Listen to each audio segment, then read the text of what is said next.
Good afternoon. Buenos días, buenas tardes, buenas noches.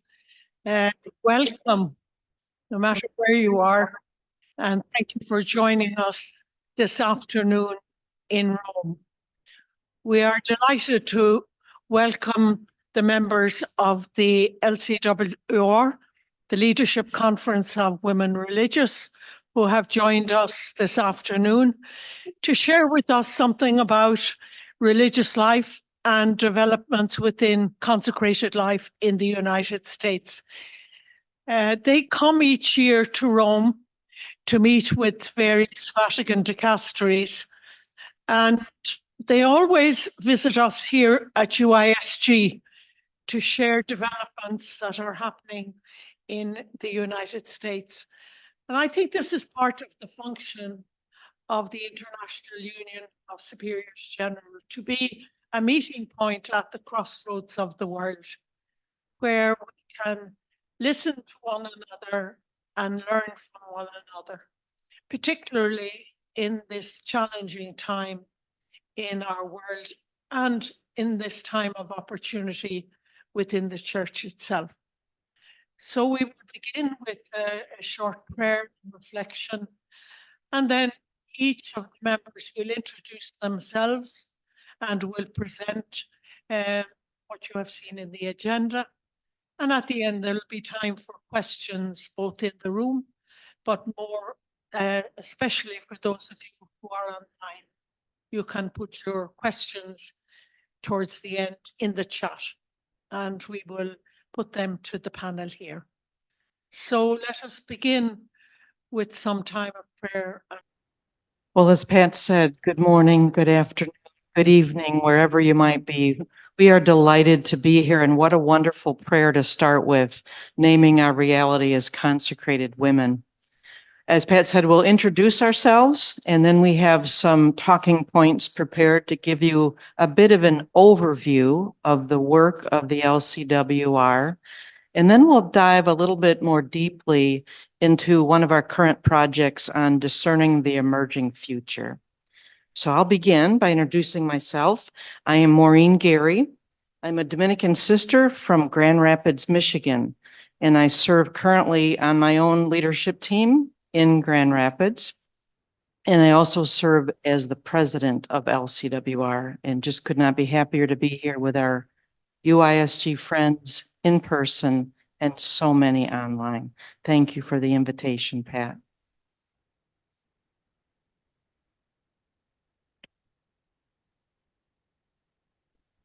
Hello, I am Sister Rebecca Ann Gemma.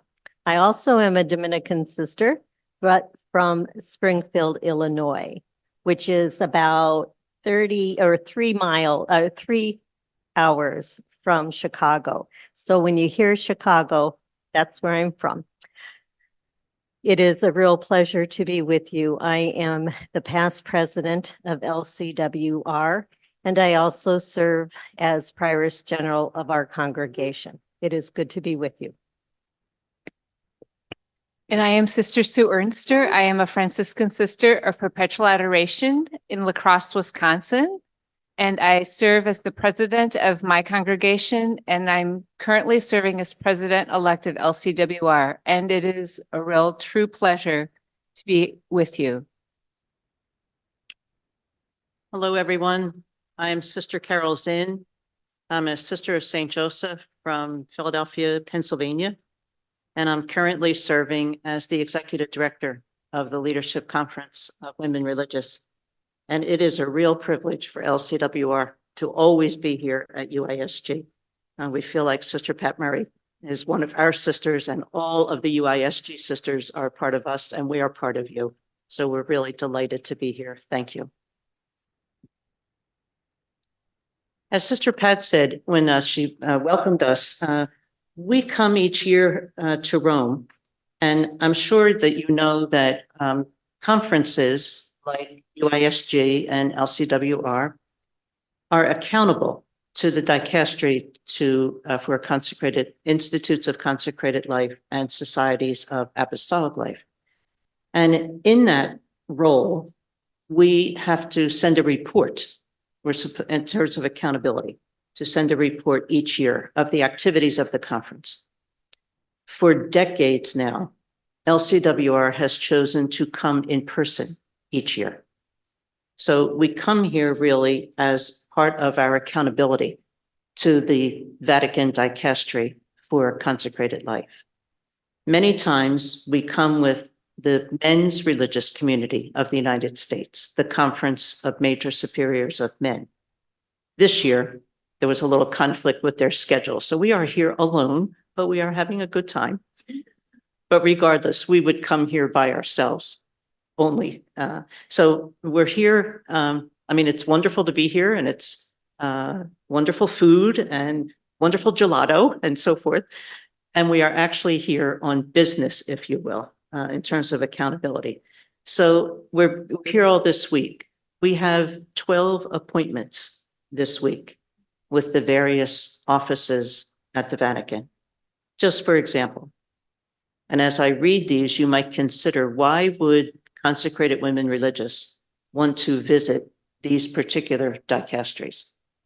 So on Monday, we met with the dicastery for bishops. We also met with the dicastery for communication and talked specifically about technology and AI. On Tuesday, yesterday, which was the Feast of St. Joseph, as you know, my feast day. So because of that, the whole Vatican was closed because of my feast day. But we were able to meet with the US Embassy, which was a wonderful opportunity.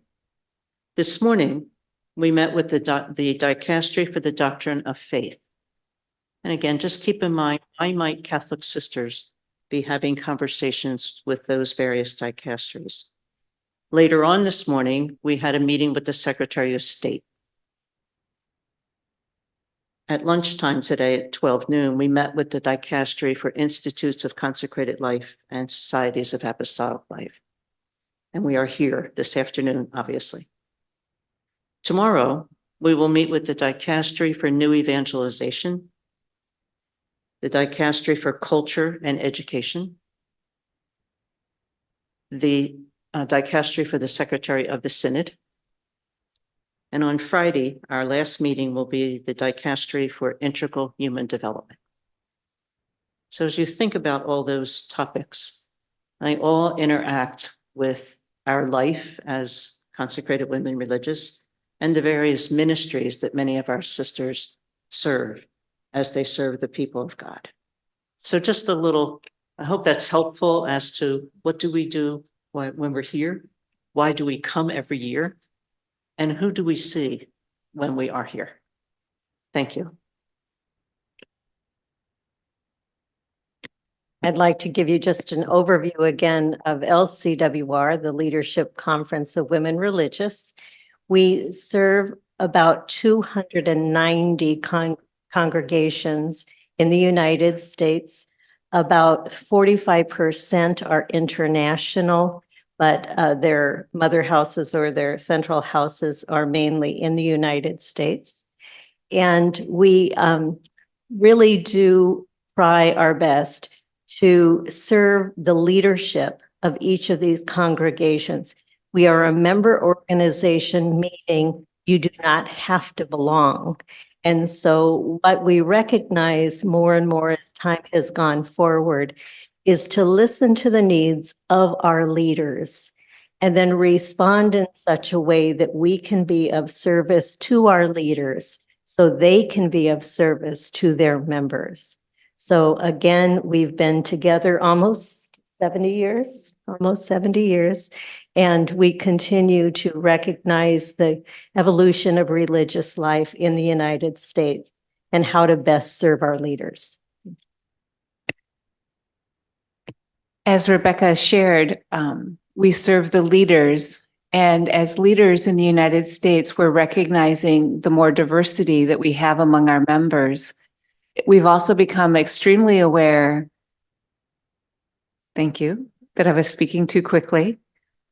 We've become aware as well that some of us have dominance because we come from a dominant culture. And because of that, we have privilege. And we are working now because what do we do now that we know we have this privilege to dismantle the privilege that we have so that there are as few barriers as possible for everyone to be able to have the equity and the justice that they need.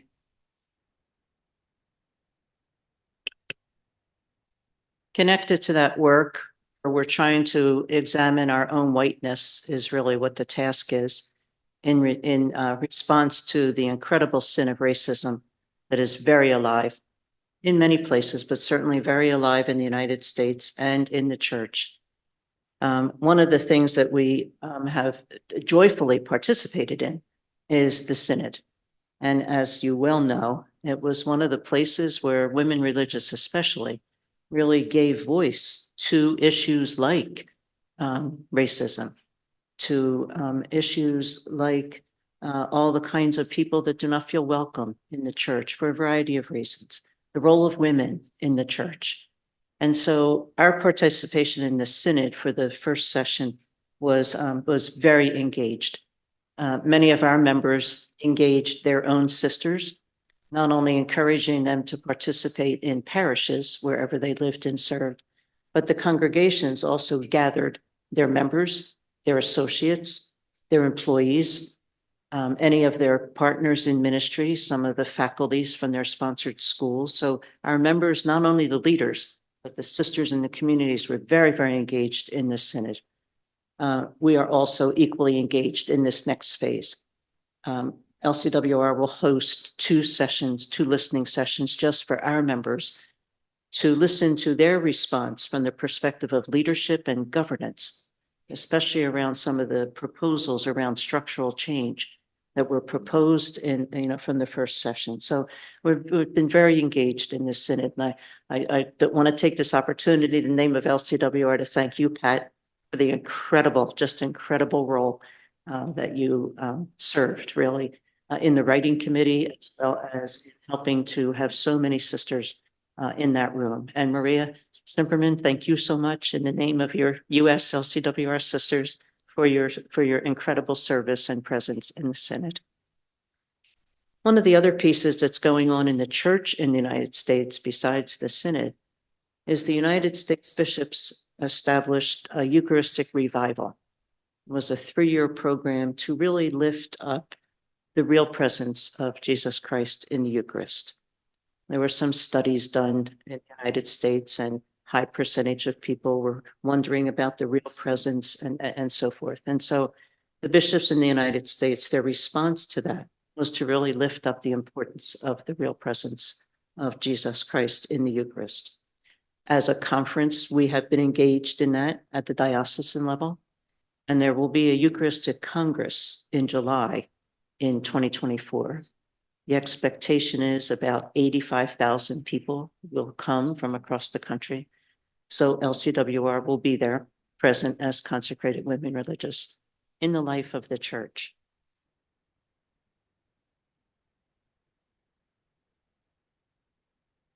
The collaboration that we have had and continue to have with LCWR is a lifeline for all of us.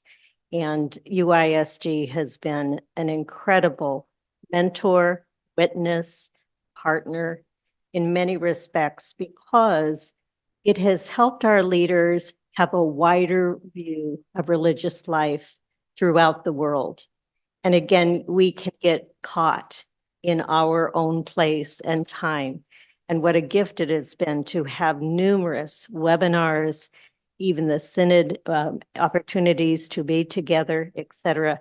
So we would like to very much thank UISG for the continual way in which you partner with us and you witness to us that global sisterhood.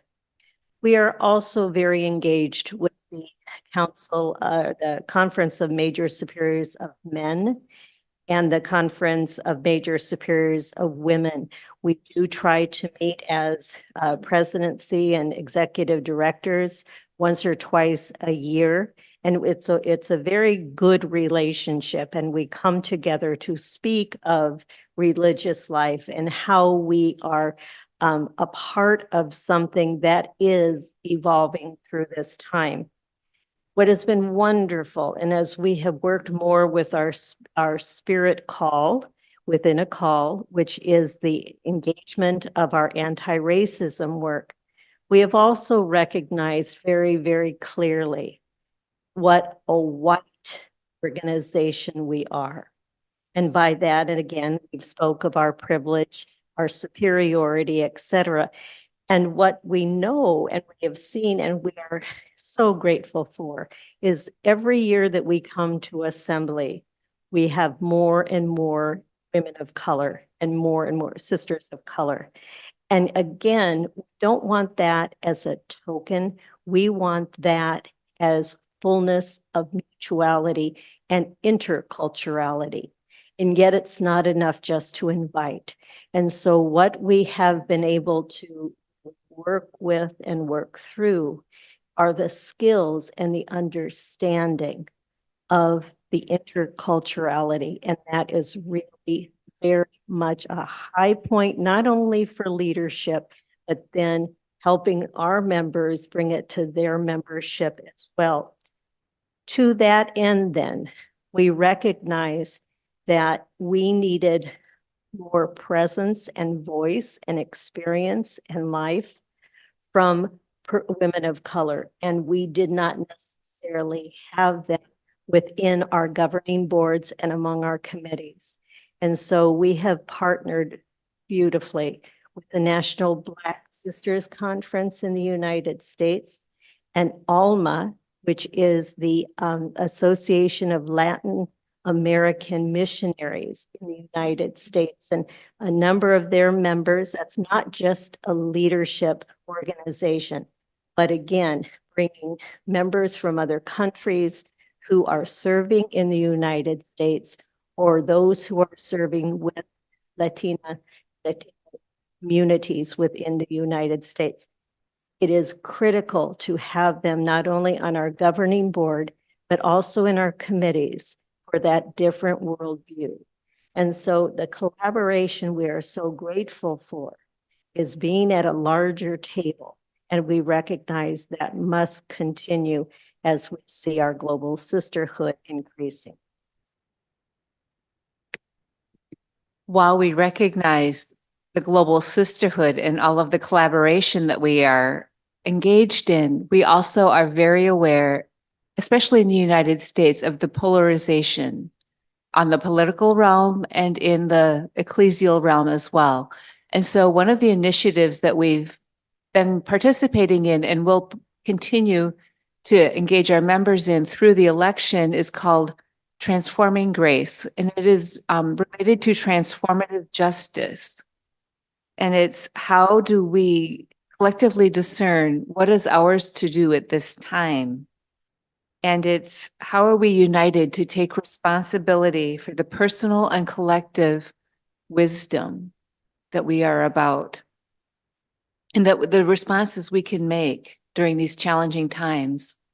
And it is about how to really deeply listen to the other without trying to change their mind, but to listen and understand where they are coming from.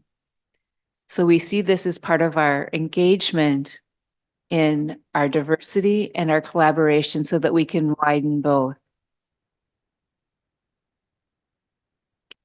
Just a few more updates.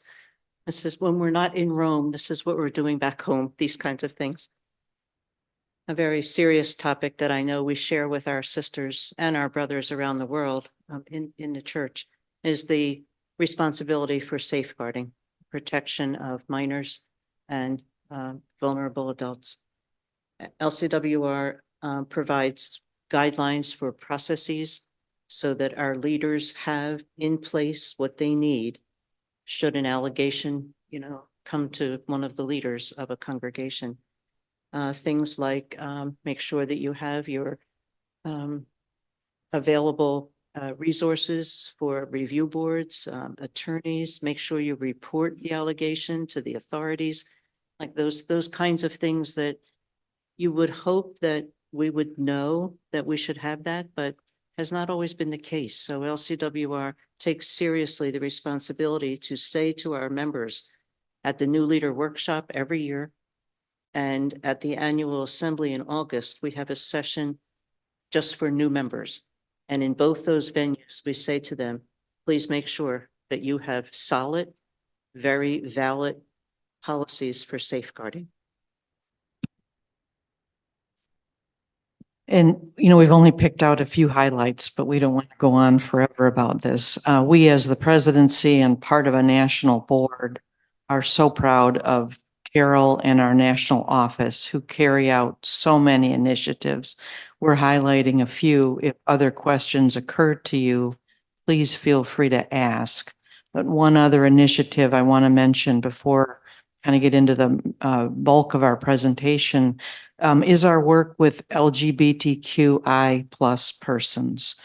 So again, as we think about the Synod and its call to include all voices, to have a seat at the table for everyone, many of our congregations have been involved for a long time with LGBTQI plus persons and recognizing voices and hearing stories. We, as a conference, have held educational sessions, understanding human sexuality, embracing the dignity of the human person, engaging and inviting dialogue, all directed toward learning and inclusion. We have had for years a task force on these issues, and that has now become a committee because it's a commitment of ours. And with that, I'm going to shift a little bit into another national initiative, which we have called Discerning the Emerging Future. This project has been underway. We're in our 4th year. It's served by a committee, and it has engaged all of our members in the question of our emerging future. Many of you probably experience what we do, some incredibly changing demographics around our membership. The life is being fully lived. The gospel is being preached. The works are being done. And we have many seniors whom we're caring for, and they want to live their mission fully throughout life. It also raises questions for us around the future of our institutes and how they will be led and how the mission will be held and cherished. So this process called Discerning the Emerging Future has been underway with engaging our leaders, who are the people we serve, in gatherings both on Zoom and together in person, small groups and large groups, a real deepening of relationship and understanding, and naming together what this future that is emerging quite quickly looks like. So the main part of that we'd like to speak to today is a process we did of interviews. We have, as Rebecca said, 290 member institutes, and each was invited to participate in about a 2-hour interview. We had numerous volunteers. We had a response rate of 96%. We have 271 usable reports, many of which are multi-pages in length. All of that data is being pondered, analyzed, recorded, so that it helps us see this emerging future. And among the things that we know from our data, things like the average median age of a sister in LCWR is 82. So that would indicate some of the challenges that we face. We also gather data around new members, initial formation type data, and others will speak to what some of the rich data tells us about the mission and ministry in which all of us are engaged, whether a brand new member, or I think one congregation has about a 110-year-old sister. And so we really very much embrace this emerging future. Some changes are coming rapidly, but we are very committed to each other and to the mission as we break open those learnings. So I'm going to begin with a question that was given to the leadership during the interview, and it was, what gives you hope in this time of change? Rootedness in God was the central answer. The identity of religious life itself gives us hope. Our mission and our ministries. A broader religious life, namely, be able to engage with others in our sisterhood. Having a wider faith community, again, interfaith, ecumenical, etc. Our members of our community give us hope. The transformation that we are seeing within our institute. And leaders becoming more facilitators of change, especially through collaboration. And an orientation toward the future, that hope is coming as we continue to look to our God of the future as we address our present time and look at needs of God's people as we move forward. Another question was, where are you finding life and sustenance in your ministry of institutional leadership? And so most of our sisters talked about relationships, connections, and interactions. There is no surprise there. Spirituality. How do we stay grounded in our own relationship with our God? Mission and ministry, that engagement and at times being able to move out of our leadership positions into other types of groundwork to renew that sense of ministry. Organizational support, how critical that has been. And alignment with evolving identity. So again, as we have done since Vatican II, continuing to look at our identity, our charisms, our mission, and how does that continue to shape us? That gives us a sense of hope and movement. As well, in the interviews, there were some trends in areas in which change is being implemented. And you would not be surprised because you are part of the UISG. The first one is the movement in the widening sense of the charism, the global sisterhood and solidarity. We notice that there's a trend to become better together. We're doing more things together rather than always individually. Thinking about engaging in mutual discernment rather than discernment for religious life rather than a specific congregation, which fits in with the identification with the big picture and the evolutionary changes that we're going through. We're all going through it together. Not one of us is going through this alone. And this also is offering us the opportunity to go to the essence of our life, to find what is the essence rather than what distinguishes us and makes us different from each other's congregations. What is the essence of what we are inviting women to? And we know that we work really hard. And so this last one of being committed to do the practical work that needs to be done to live into the future that is already here. We're living the future. We just need to continue to unpack it.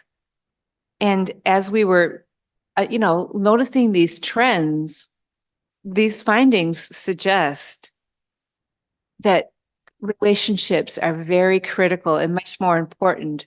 The pandemic really highlighted that because we were isolated just like everyone else. And it made the relationships and the connecting much more integral to our lives.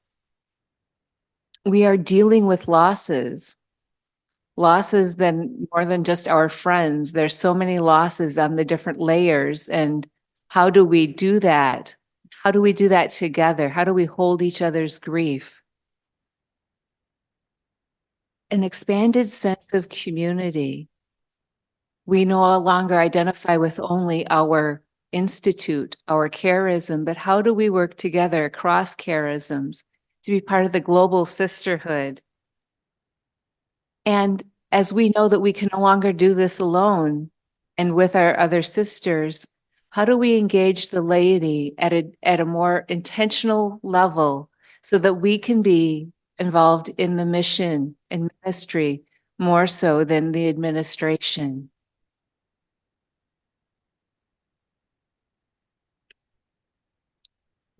And finally, you won't be surprised that another area that came forward from our members when we asked each team on a Zoom call for 2 hours, as Maureen said, what are some top priorities for you as a leadership team?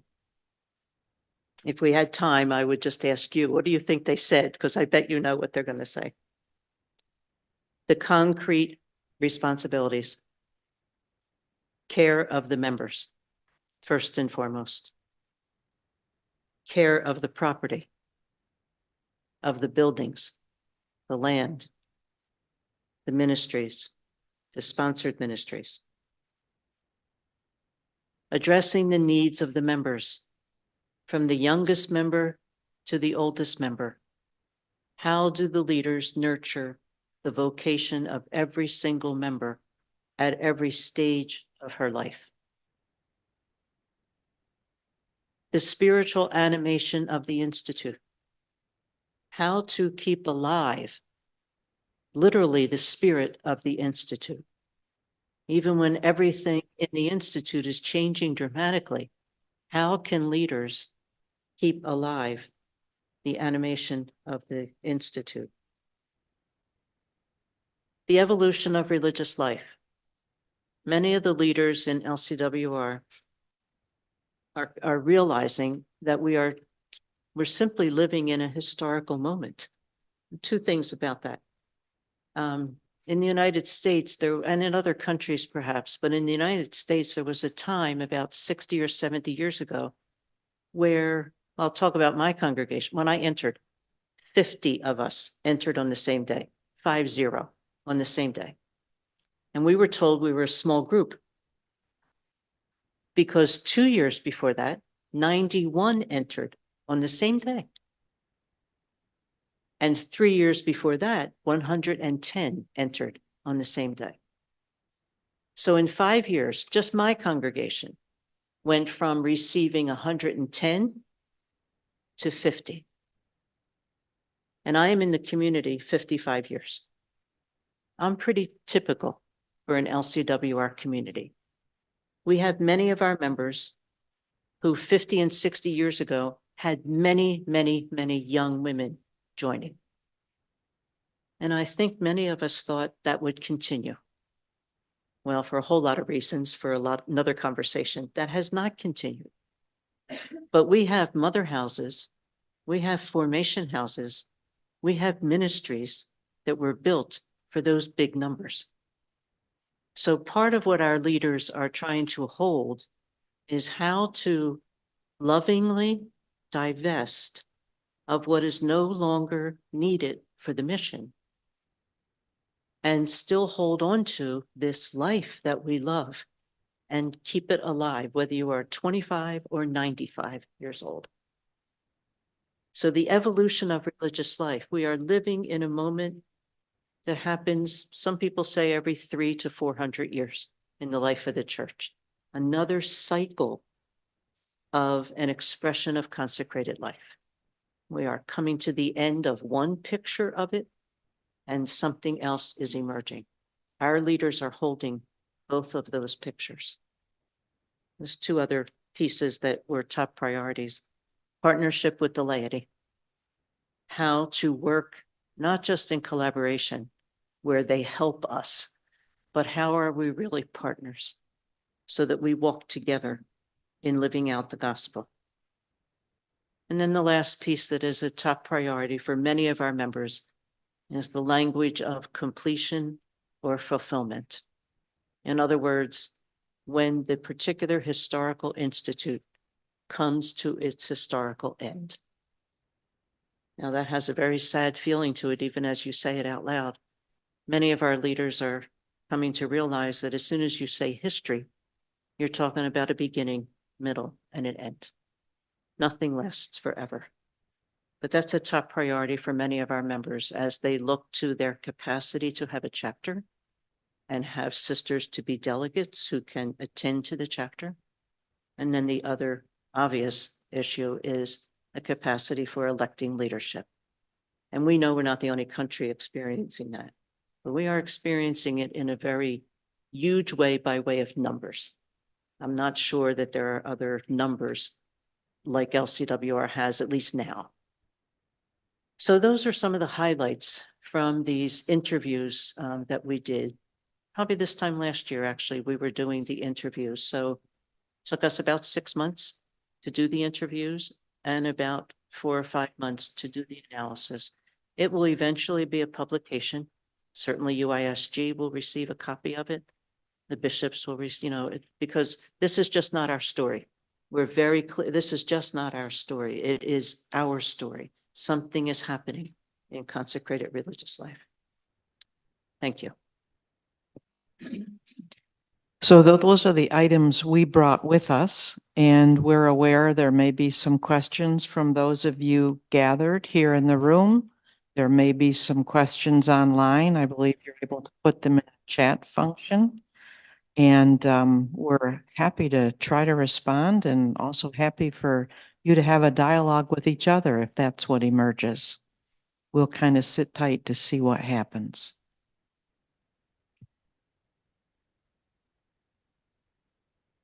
Yes. In English. Thank you for the report. My question, it's not really a question, but I'd like to hear a little bit more about the Transformative Grace Project. Some details on that. What exactly is that? Thank you. Thank you for the question. Over the year, well, let me start by saying, I think all of us as consecrated religious know that our external ministry to respond to the needs of the poor, education, healthcare, human trafficking, all of those social justice issues. Historically, we have been about that ministry in what we call direct service. Over time, many of us, sisters in LCWR, but certainly many of us around the world, have realized that the need for those direct services is somehow connected to systems that are unjust, political systems, economic. So over time, we began to look at learning systemic change. How do you affect systemic change?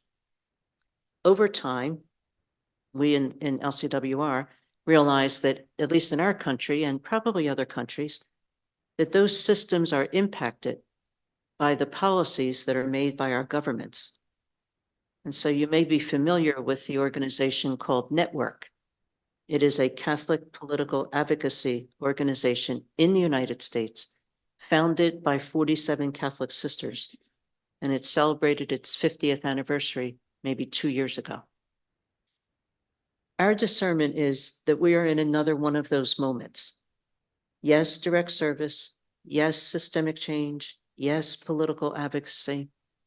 But our experience in the US, and perhaps yours also around the world, is that somehow or other our relationships seem to be that of polarization. Everything is us and them, humans and earth, male, female, Democrat, Republican, people of color, white. I mean, whatever issue you can name, somehow at the heart of it, the relationships seem to be that of polarization. So our discernment, when the board asked the question, what is ours to do at this moment in time, in working with a lot of other justice organizations, where we were led was to do the work of transformation of consciousness. Sounds like a big mouthful, but the skills are similar to the Synod. How do we learn to really listen to another perspective? because I don't know about you, but I'll speak for myself. I tend to surround myself with the people who think like I do, you know? So what we're trying to learn is, how do we create the space inside ourselves to sit at a table, even sometimes our own family tables over the holidays, where you can't talk about church, you can't talk about politics.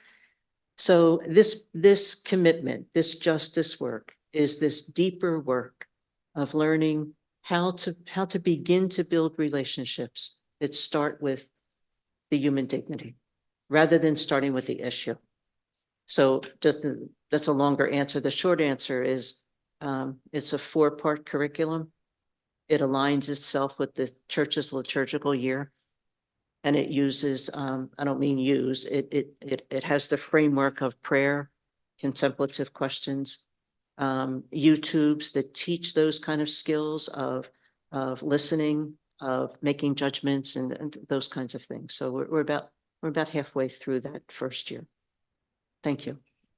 And just to add, there's a weekly piece that comes out called Transforming Grace. It won't be every single week, but with the church seasons, it is available on the public side of our website. It's a 1-page resource to help us walk that journey of transforming consciousness.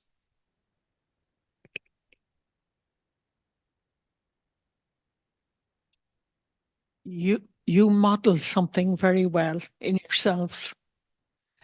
You know, as you were presenting, in a way, you show how we always hope we'll function as at a level of team where we bring and share our insights. And was very struck, because I think it's our own learning here at UISG, is that relationships and connectivity and collaboration, and real mutuality, and holding diversity are kind of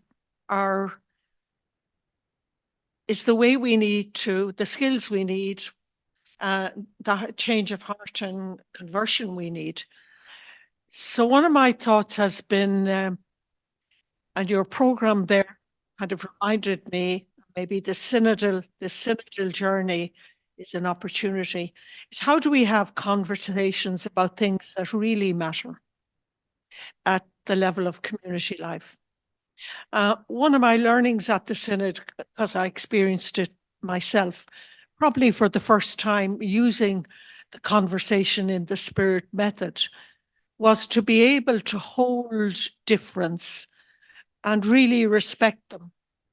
And even now I can hold I can hear the voice of the other that had a different perspective to mine, and still hold it and pray about it and ask myself, what of that am I called to listen to so that I can be transformed?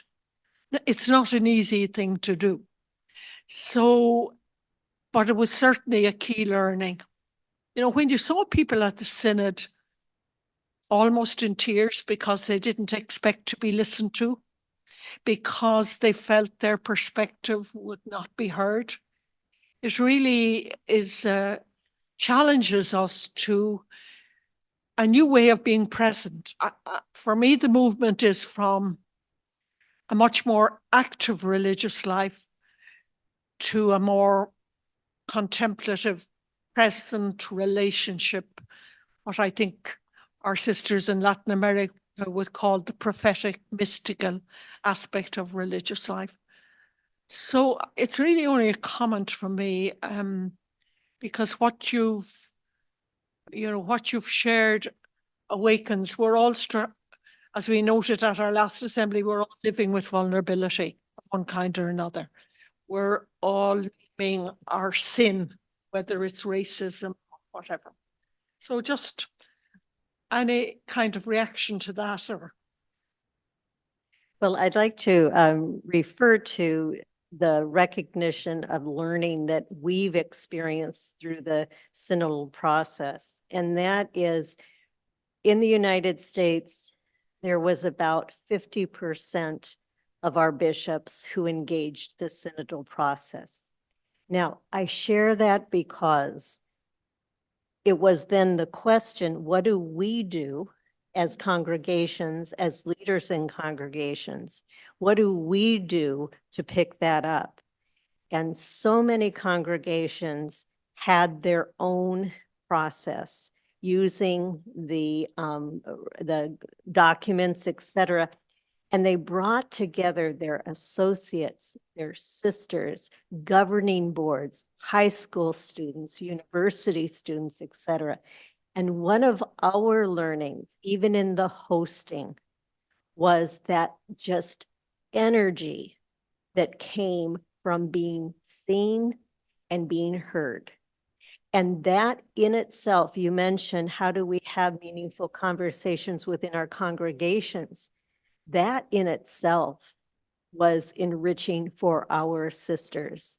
And so the commitment that many have made is to continue the process way beyond the years of what this is looking like here in Rome.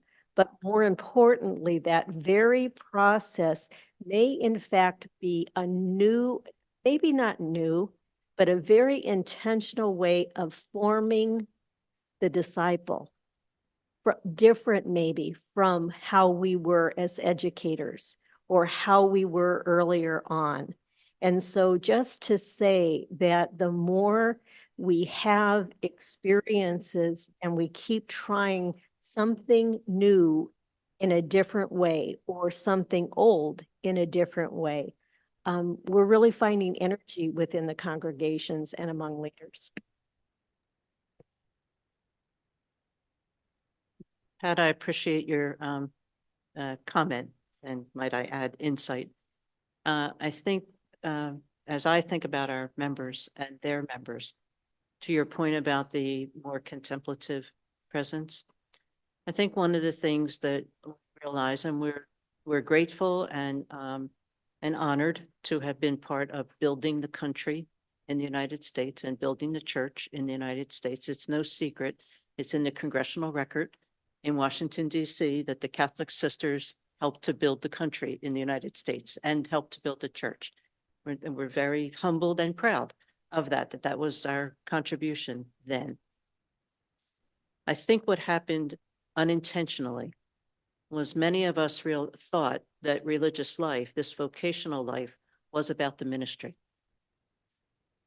And I think what we're realizing now more clearly is that the vocation itself is a ministry, which is why what keeps coming up in this discernment process for the leaders is, what is the essence of this consecrated religious life vocation?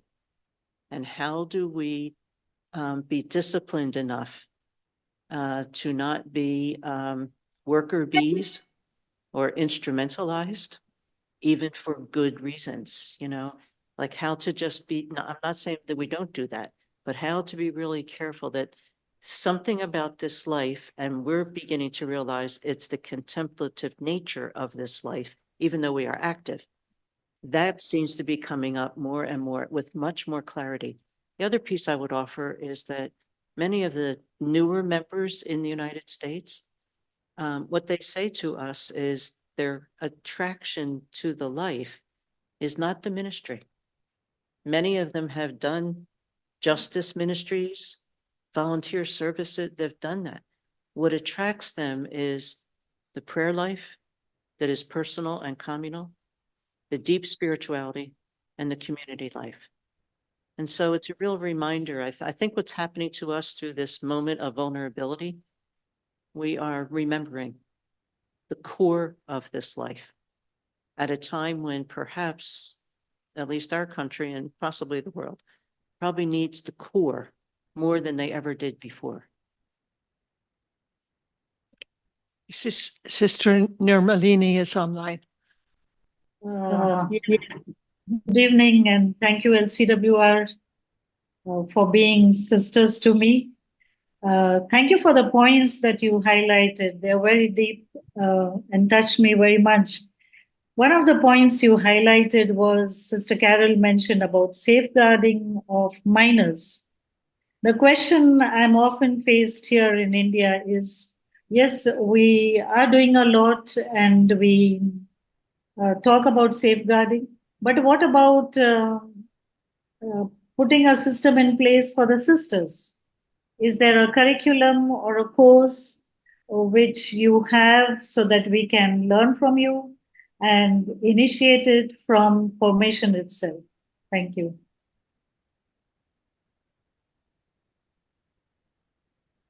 Hello, Nina, how are you? Yeah, good, sister. Good to see you.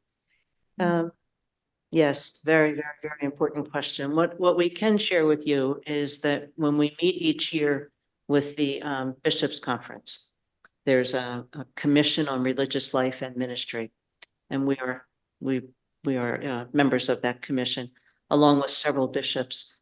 And over the years, LCWR did raise this issue of sisters being brought to the United States by a pastor or by a bishop, promised housing, salary, ministry, and so forth. And when they, not all the time, but sometimes when they arrived, none of that was true, was happening.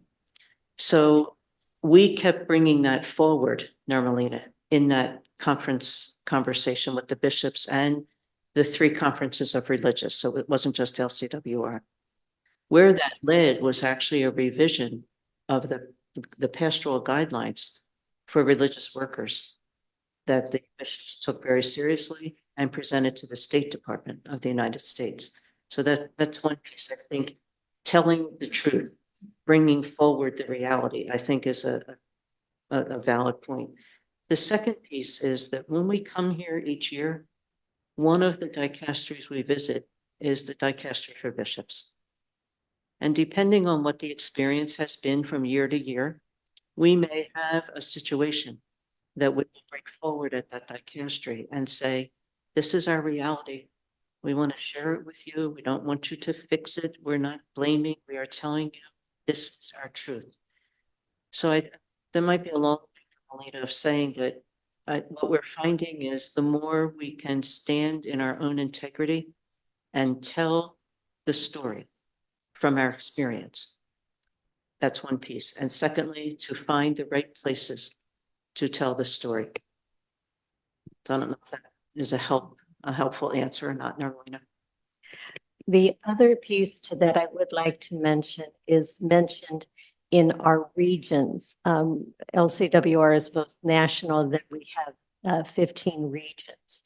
And so what we have been trying to do more often is really look to see who is in our region, what congregations might not have leadership in this country and be recognized. What are those individual congregations throughout our region that need to be seen, need to be heard, and need advocacy? And so that has been a very, very strong piece of how we even look at immigration, migration, et cetera, because we recognize there are communities with us in the United States that are not being represented well and are in many respects being abused because of labor, et cetera. And so that's been very intentional.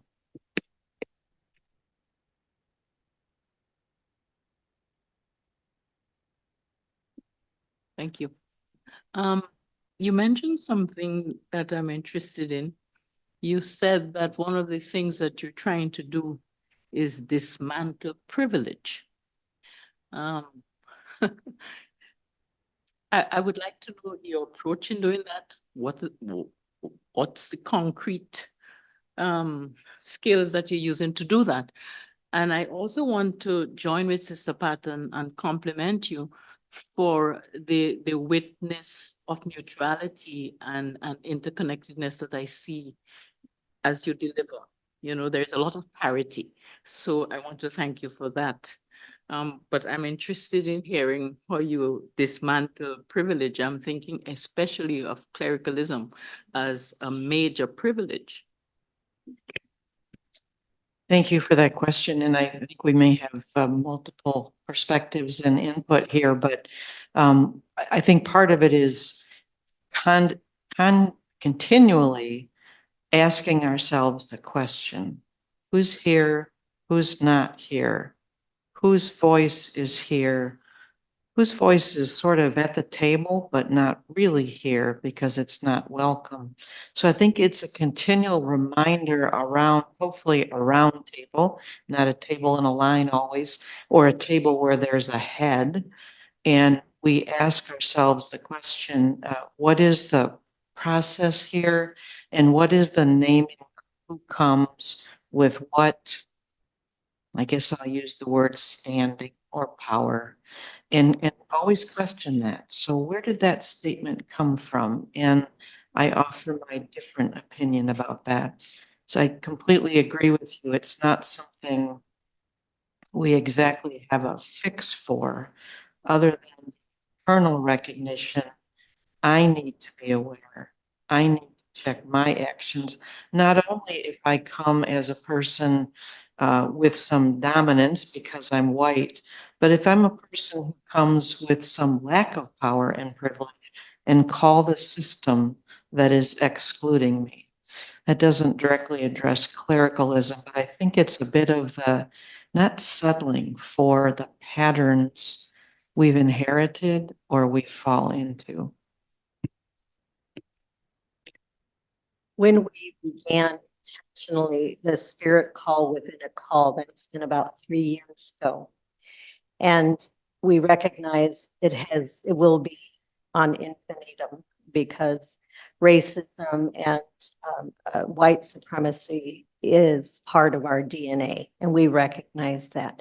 So we began with the board members and also the staff and the region chairs all were invited into an educational program with Dr. Kathy O'Beer. And so it was at least 10 months, 30 hours, 10 months on Zoom, but also breaking into small groups, et cetera, with the intentionality of not just looking at analysis and language and ways in which to acknowledge that awareness, but also to be able to really speak to and with those who have the experience of being oppressed.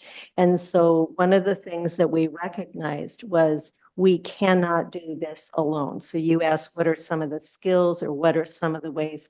First and foremost, we cannot do this by ourselves.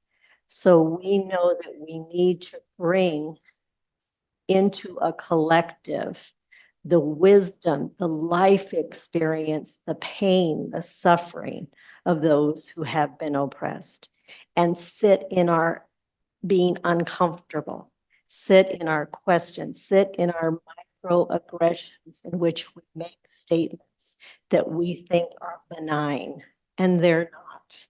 And so being able to be called out very specifically in that regard. So that was a piece of it. But then as we come to our committee work within LCWR, asking the questions again, who is not here? And that is why we have asked for the assistance and the relationship with our National Black Sisters and our sisters from Alma, though, and we're working with more and more of our sisters from Asia, really trying to recognize we don't even have the thoughts, the experience. And so how do we listen differently? Thank you, Sister, for that question. I think what I would add is we haven't done it completely yet by any means. We're still working on it. But our communities, for the most part, in the United States, went through a very long period of time, even till today, where we did not accept African American women. They were not allowed to enter. And we still hear not only those stories from the past, but they are still present. That the way sisters, African American sisters in basically white communities are treated, it's sinful. And so part of the work, what does the work look like? It looks like sitting with that truth and accepting that responsibility and owning that shame and acknowledging that sin and being able to move forward, you know. So that has been a very big piece of this, and I think there's more and more collective awareness that we are extremely, as Catholic sisters in the United States, are extremely complicit in the rampant racism that is alive and well and getting more alive and well in our country and in our church. And so it's very, very hard work. It's a lot of interior work. But to try to build that kind of capacity to be able to say that out loud, that I am absolutely complicit in the sin of racism. And now that I know that, now that I know better, I need to be better and I need to do better. And that's a direct quote from one of our African-American colleagues.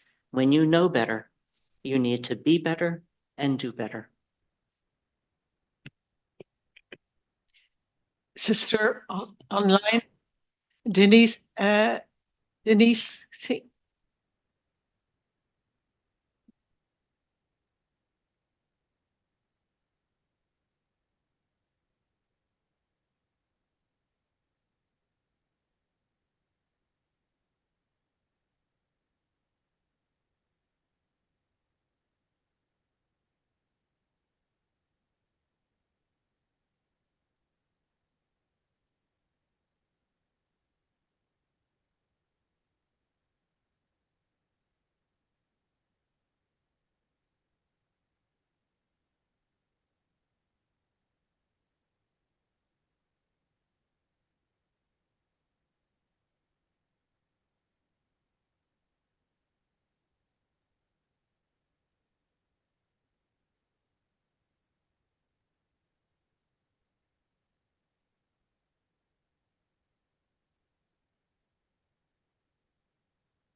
For me, yeah. Sister, I don't know how helpful I can be, except to say I am aware that UISG does provide a lot of resources around formation, with our own typically congregations in the United States who are welcoming diverse members. We often have now collaborative novitiates or novitiates where they're placed near a center of study, which has a very diverse student body. So we provide those kinds of connections. I am not an expert in formation, so I'm not the best one to answer, but I do know because I get the UISG invitations. I see many materials there, and perhaps Maria or others could comment on it as well.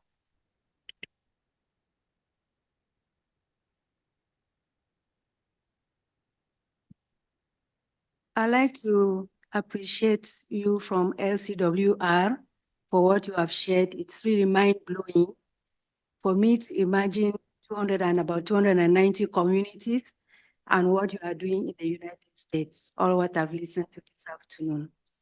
And you talked about collaboration with the Bishops' Conference. I heard about the Revival Conference, which you are participating at the diocesan level.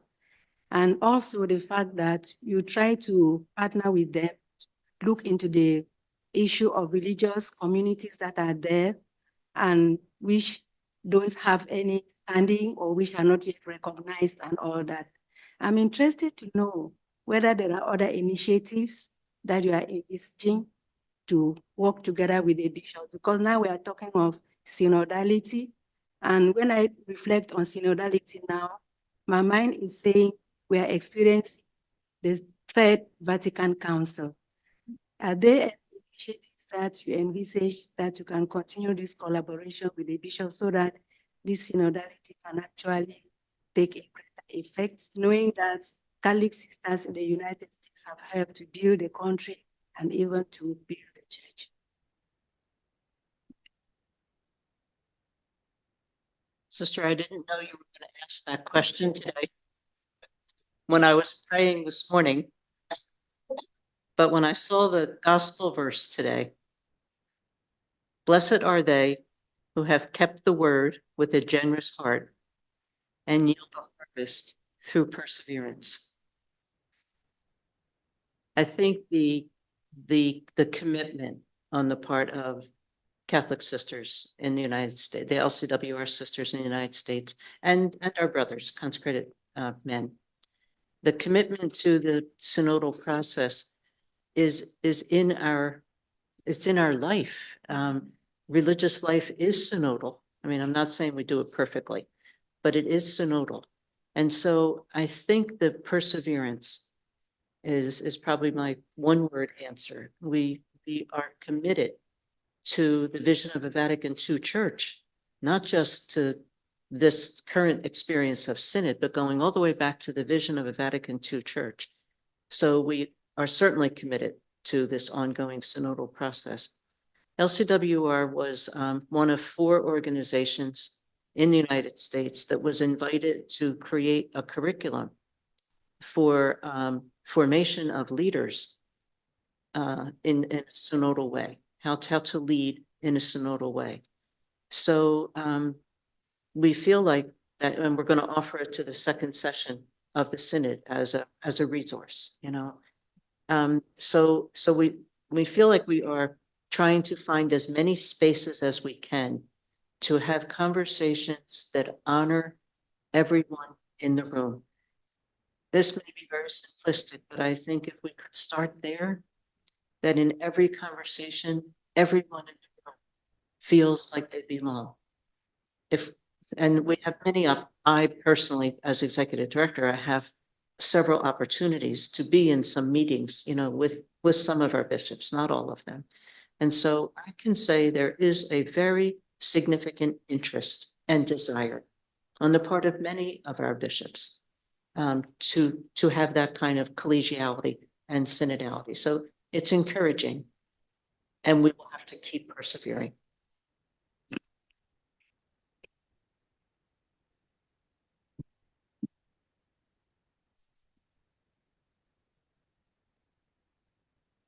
The sister before that asked the question on formation, I would like to just offer one suggestion. I think when we speak about the concept of global sisters, I think even in just my very limited experience of having sisters in some parts of Africa, I think because some of them, at least in my congregation, we have 6 different tribes. So I started there by having them share their differences as gifts to one another, so that they didn't have to hide it and it didn't have to make them feel insecure. So that's one place to start. I think another place to start is that there are so many issues in the world that's common to everyone. So it's to expose them to that and to find out what's the response? You know, human trafficking is here, it's there, it's here, it's everywhere. What's your response? So that there is a sort of common awareness that begins to build a consciousness that we are one. And our pain really is one, even though we suffer it differently and experience it differently. And I think that's necessary because I think we have to be very careful that we're not only bringing something to wherever we work, we're also receiving many things from wherever we work. And that has to be an approach. It has to be an approach. It's another way maybe of breaking down privilege. that I come to you with what I have, but what I have is limited. And you come to me with what you have, and you bring gifts, and you also bring limitations because every culture has it. So that's what I would like to share.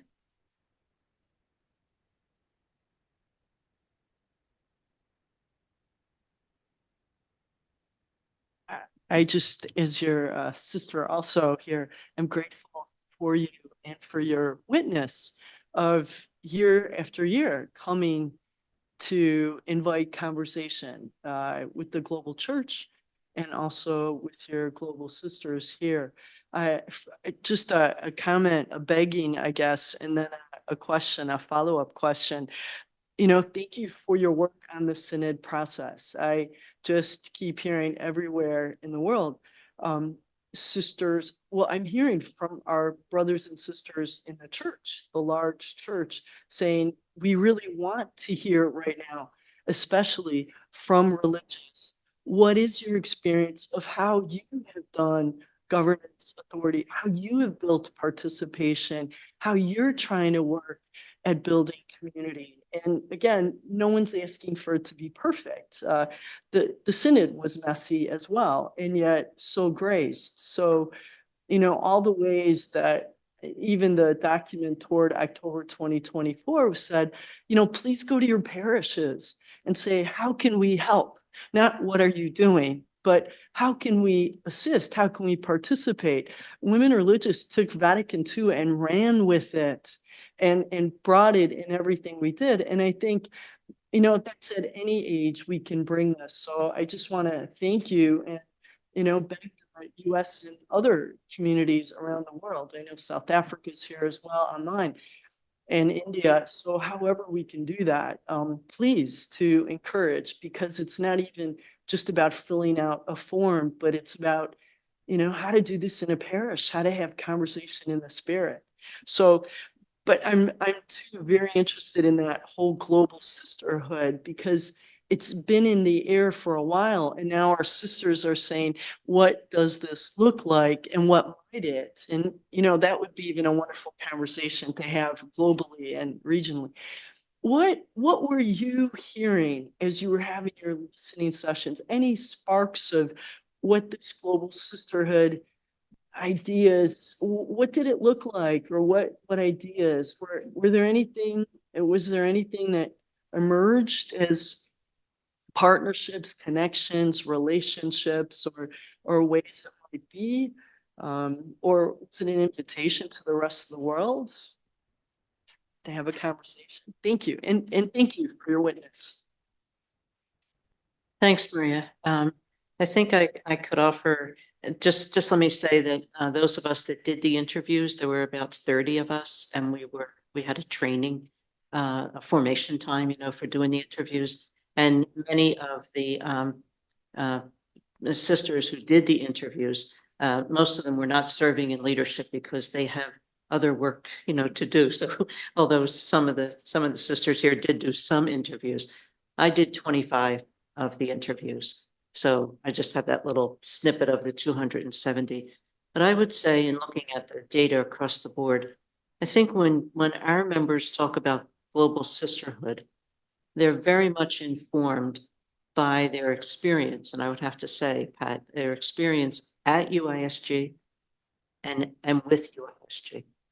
over the course of the years that I've been involved, every 3 years with the plenary. When the sisters from LCWR come to that plenary, it is an opportunity to see a face of religious life that we do not see in the United States.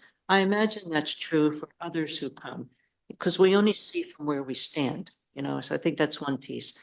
I think the second piece that we heard was that women entering religious life in the United States, not just now, but in the recent past, they are really being formed in these collaborative novitiates, for example. They're being formed beyond just their own congregation. And they're being formed beyond just their own charism. And they're being formed beyond just their own culture and just their own language, you know. So I think there's this movement, if you will. The Spirit is the protagonist for sure, but there's this movement among us that as we get smaller, all of us, I mean, over the past 20 years, I forget the numbers, from 1 million sisters to 600,000 or something. So it's not just fewer members in the United States, even though there might be some countries with, you know, different numbers across the planet.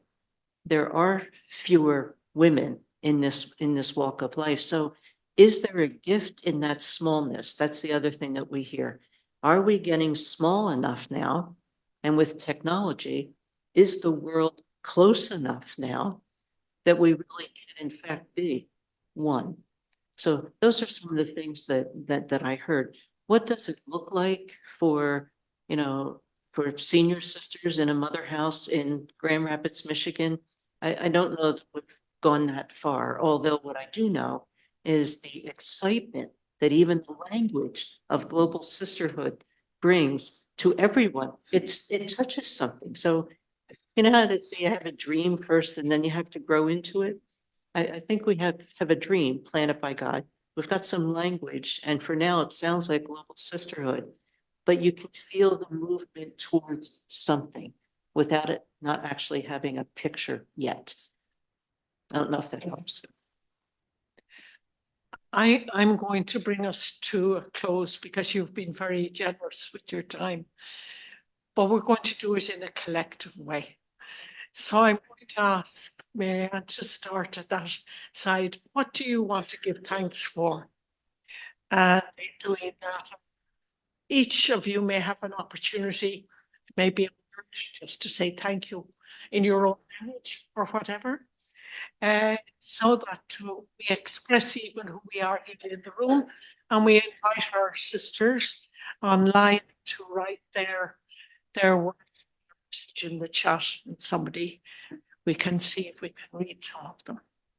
So just if we take a moment for what do we give thanks for this afternoon, for this gathering?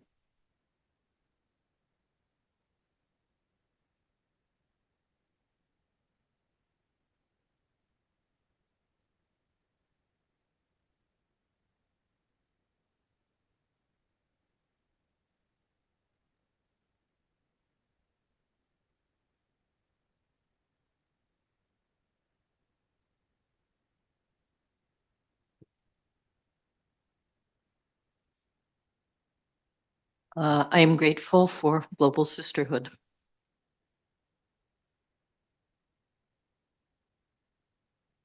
I am grateful for generosity in sharing our experiences and our work.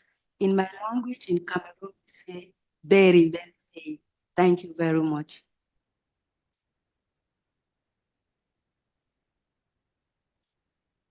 Gracias por su. Thank you for your. Thank you for being available. Thank you very much.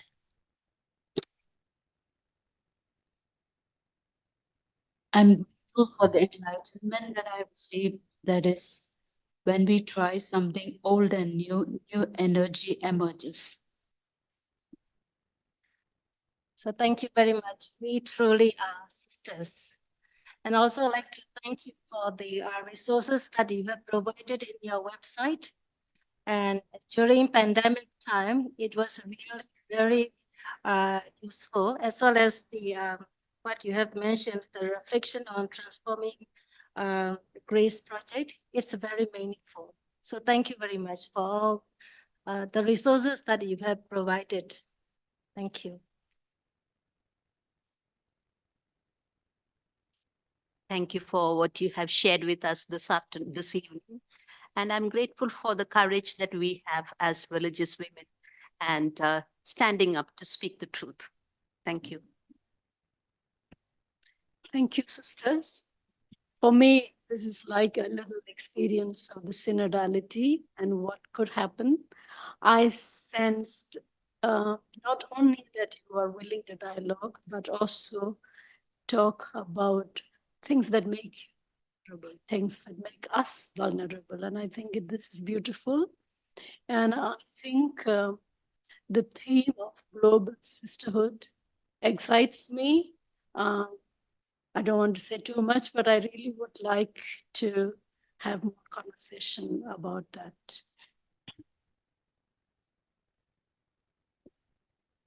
I appreciated hearing about the study that you did with the leaders in the United States and the way that you processed that information. That was very helpful.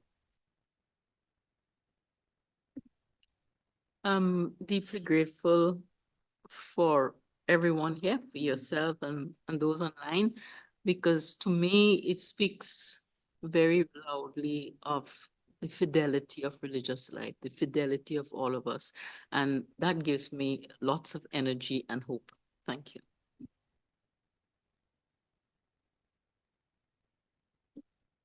Thank you very much for your openness and generosity to talk about the big issues and the difficult issues, and to share how you work together and your process, which is quite inspiring. Thank you.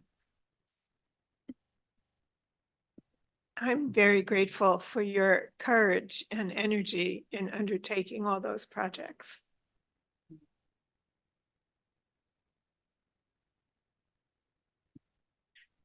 I'm grateful for the way you always invite participation, where you're always looking to include ever more, and especially to listen to the voices that don't get heard. Thank you for that.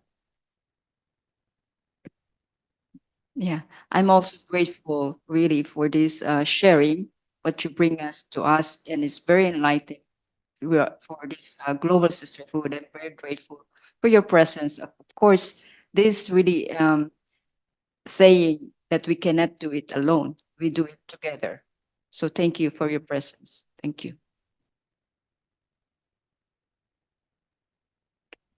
I'm grateful for the opportunity to be part of this group and to learn from the wisdom of each one present and those online as well. We are in this together. I'm extremely grateful for this global sisterhood that continues and like even being part of LCWR continues to deepen my own personal vocation because I know I cannot do it alone. Thank you. In the midst of so many challenges, I'm so grateful for support, but also for opportunity. There's always another way to look, and to have such graced companions is a real joy. Thank you. I'm grateful for the experience of not just saying that relationships are important, but sitting in a room, sitting online, and feeling the power of those relationships. And the proverb that says, if you want to go fast, you go by yourself. If you want to go far, you go together. I'm grateful for us going together. And I'm grateful that we show up. Whether it's online or person, but we've kept showing up year after year, decade after decade, century after century, and they come after us. So let us end with glory be to the Father, and to the Son, and to the Holy Spirit, as it was in the beginning, is now, never shall be, world without end. Amen. God bless you, and maybe you can read the messages on the chat. Thank you for those who are reading the chat. Yeah. We will collect all the comments and share them with you. so that you can carry them home as a gift from your sisters here and across the world. So now we'll meet up, I think, to celebrate outside. Thank you very much indeed.